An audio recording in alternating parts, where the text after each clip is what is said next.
Hey, okay, so I'm back, and I just wanted to just like throw out there that I am still playing this save for Uruguay, and it's just got me hooked. I just seem to be coming back to it every time, and just wanted to just like kind of roll through what happened, because I've been playing, and it's just been off camera. I've just been enjoying it on my own, and I've just been having fun doing everything without you, and I'm going to reignite the series. I thought I was going to be done with it, but for some reason, it's got me hooked. I keep coming back to it. Look, I ventured off with La Liga, and now I've done so with Darkest Dungeon, but I keep coming back to this game, and I keep playing it. I just keep going as Pablo Acuña, and I'm just having fun with it. So anyways, okay. Just building off what happened in 2033. I think that was the last time that I saw you guys. So 2033, if I remember, let me just take my Wayback Machine here. 2033, I finished 4th, if I remember correctly. So I think I finished 4th, and I thought that was like pretty much going to be a high. 4th in the overall table, that is. So those are, and honestly, it still is to this day. But let me just kind of give you like the rundown of what we got here. So we got quite a few guys that we picked up at the start of 2034. Let me just give like a little backstory, right? So after that, we had a really successful campaign. As you can see, we had quite a bit of transfers in and out during the 2034 season. Martin Marquez became an incredibly great center back for us, still plays for us today. Very, very like nailed in, great signing from Rampla Juniors. Very, very excellent. Valentino Jimenez, also really good signing for us at the time.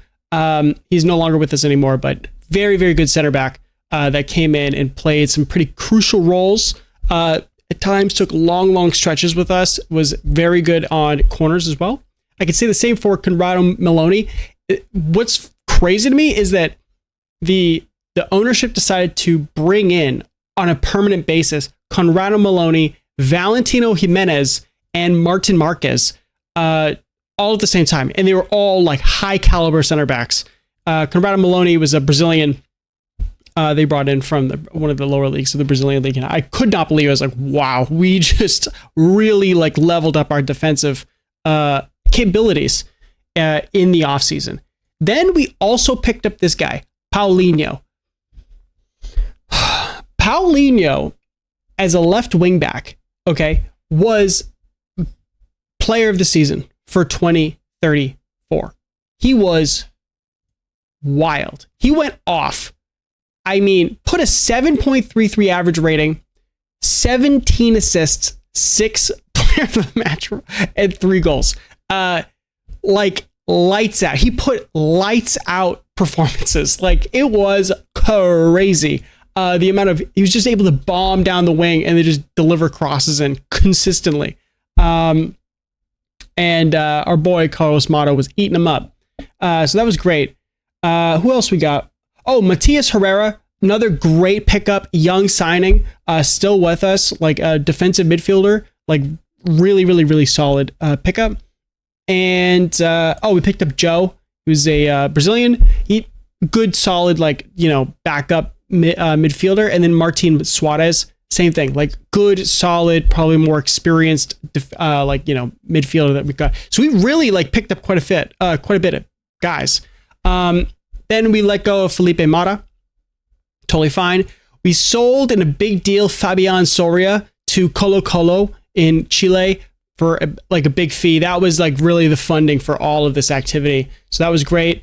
Alex Bermudez could not cut it, so we let him go. Cliver Moreno served his last year at 2033, and he went out to he went back to Colombia, right? He's Colombian? Yes.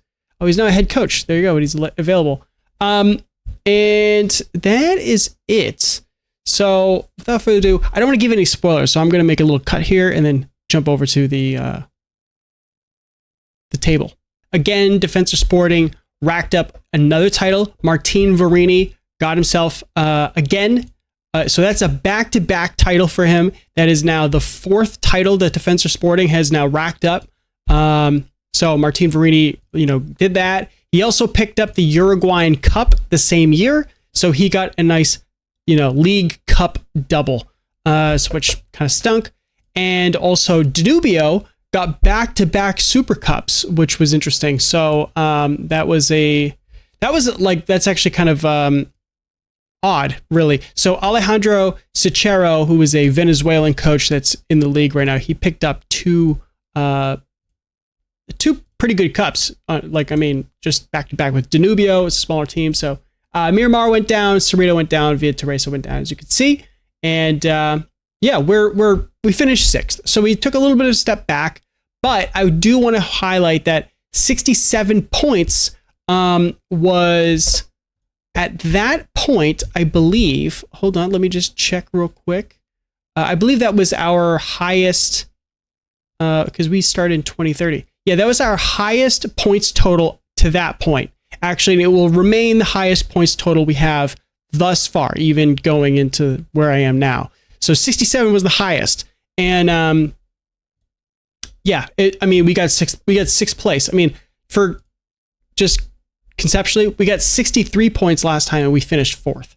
So, and that was, all right, let me show you the 2035 transfers. So one is that we picked up this kid, Leo, who has been useful. Like, he's not a star, so you don't need to be like too attached to him. But he's come off the bench and scored a couple big goals every once in a while, off the bench. So he's been a useful signing. I've actually been kind of pleasantly surprised, but nonetheless. Pablo Hernandez from Miramar Misiones has been a good signing, actually. A signing that I didn't think was going to pan out, but he's been very useful. So that was a good pickup. Andres Madruga, definitely he's more of another guy that is like another senior level center back, like just late 20s really, or no, like probably early 30s. Good pickup, like really good pickup, and has been more of a backup for us because you saw us upgrade a lot last time out. So that was that's that. But beyond that. Oh, and Facundo Gonzalez, a free pickup by Liverpool halfway through the season. Really, really good pickup. Really good pickup. Cannot state that like enough. Really good pickup. And you know what? I wish this just would like kick over to the next season, because I mean Gabriel Rodriguez and Jose Ochoa is going to be like more relevant for next season. But Gabriel Rodriguez and Jose Ochoa have been like these three right here. These three have been like the 3 best free signings we made. Gabriel Rodriguez is like the number 2 striker at the club. Jose Ochoa is also an incredible, incredible center back that we have. And you're probably thinking we have a lot of center backs right now, but I'll get to that. Facundo Gonzalez has also been like this guy can play. He just basically is like a backup to Carlos Diaz because he can't do it all. Like sometimes it gets a little, if he gets injured or if he's, like fixture congestion, Facundo Gonzalez can step in. So that was like really, really helpful from management to pick them up. Okay. So we had our highest earner at the time was David Heidenreich, who was a Czech player that we picked up for like, I have no idea why we picked up a Czech player. He was just like so out of left field, but he was there for a little while and he played like for a season. He did really well for us. And then we finally let him go back to the Czech Republic, played for Opava, and that was that. Santiago Ostalaza got sold for a decent fee to Peru for Alianza, $250,000, which was a good little pickup. So definitely good little piece of business there. Carlos La Rosa, I knew we were just never going to be able to hold on to it forever. Between the 3 Carloses, with Diaz, Mata, and Carlos La Rosa, he was going to go eventually. Carlos La Rosa was so good. He's so prolific. Striker in that attacking midfielder role as a shadow striker. He was just so good. And that's just is what it is when you have good players. You gotta know when to get them out, and I'm glad that we were able to get a decent fee with $75,000 gone. 775K. I don't know why I had to struggle with it, but whatever. Joe left on a free to Peñarol. Really short-lived time with us. I don't really care. Also, Alessio Compiani, a guy that I thought was going to be really good as a striker. He was a youth academy product. He was Uruguayan and Italian. We put him on loan. Did not really pan out for us, unfortunately, because he'll eventually get released on a free. He'll actually go to Sassuolo in Italy, and he actually got a cap in Serie A off the bench, just one. But now they're looking to offload him. I don't know why they picked him up and then used him like once. But yeah, Valentino Jimenez, he left on a free to Danubio. He just became older and we just started not playing him. He started getting upset and blah, blah, blah, blah. Okay. Released players. Adriel finally got released halfway through the season. His time came. And we now have Lionel Gottesman, who was the perpetual number 2 backup for Adriel. He finally made that step up where his quality was able to be a number 1 goalkeeper. And now Lionel Gottesman, to this current day, since this point, is now our number 1 goalkeeper. And he's performing well too. I don't want to boo-hoo it. I thought that was a little controversial at the time because I thought Adriel was going to at least remain throughout the rest of the season, but the club felt it necessary to let him go, and that is what it is. So Lionel Gottesman, thank God he was able to step up, and he's been really good for us. So with all this action that's here, let me show you what the table looked like. Defensor Sporting, again, won. They won the title again. Look, so this is now a three-peat for Martin Verini and Defensor Sporting. So now this is their 5th title in the save.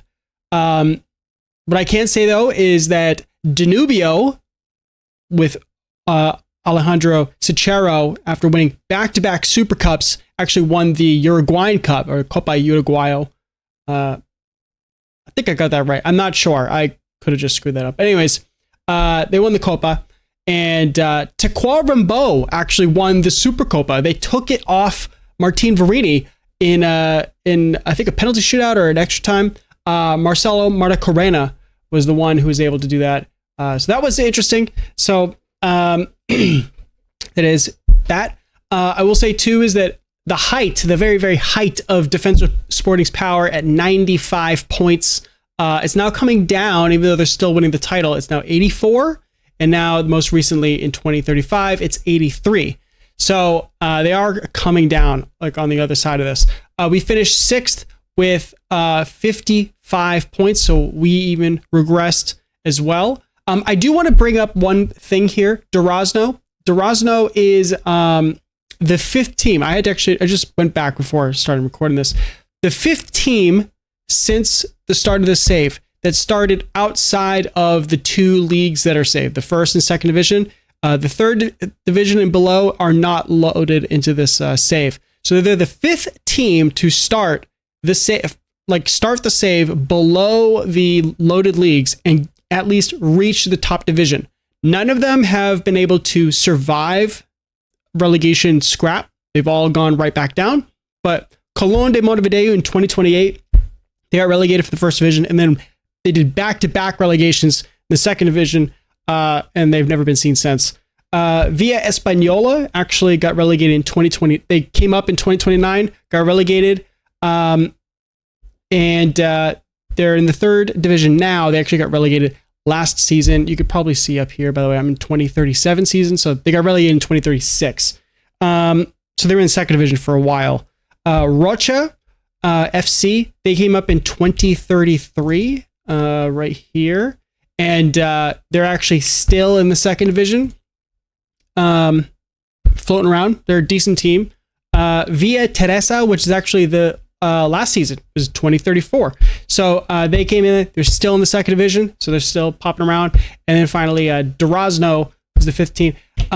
They are currently in the 1st division, so they're actually the first team that started out not loaded in, that have actually made multiple appearances in the 1st division which is interesting. So they're actually like technically kind of a yo-yo. 2035, they got up and they got relegated from the first division. They got promoted via the playoffs, if I remember, 2036. Now they're back in 2037. So that's kind of cool. Not gonna lie, but that is how it is. We'll note that Montevideo City Torque had a really bad year that year, and also Liverpool had a really bad year that year. So just take a note of it, just so you know. But nothing else that really stands out. Even if I look at last year, no, nothing like that. Last year looks like a pretty typical table as well. Nacional, being a little off, but that's whatever. Yeah, that's about it. But all right, let me show you 2036's transfers. Okay, and also keep in mind to the 2036. This is when Gabriel Rodriguez and Jose Ochoa come into the picture. Things to note: Gilson, he's currently on the team. He's our starting right wing back. Good pickup. Brazilian, just solid attacking right wing back. Sebastian Rodriguez as well. We got him on a loan for this year, and he played really, really well. Actually, he unseated Martin Herrera on the left wing back side, and was able to establish himself quite credibly as an attacking left wing back threat. So that was good. And nobody else that really came in for onboarding. Leaving Jorge Sena, he was a good player for us. Wing back, he's got to go. 120,000, decent little thing. I told you Compiani left. And then Alan Prado, he was a good little prospect that came through our youth system and was at times, part of, the seasonal best 11. He even won Fans Player of the Year at one point.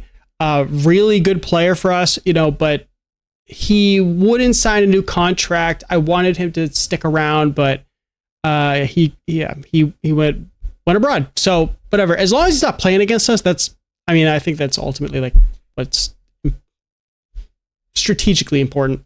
So yeah. And then for releases, we released Conrado Maloney and Martin Suarez. These two guys were probably some of our biggest earners as well. And they're just not like on the team as much. They're just not playing as much. Conrado Maloney literally just signed for Phoenix.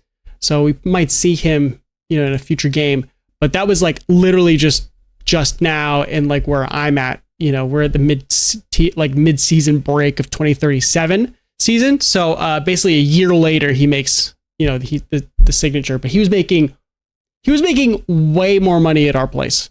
And it was to a stupid degree where it's we have to let him go because he's not he's just not worth that much money. But anyways, I'll show you the table from last season, 2036. We have 4 in a row, Martin Verini and Defensor Sporting winning the Uruguayan title 4 times in a row.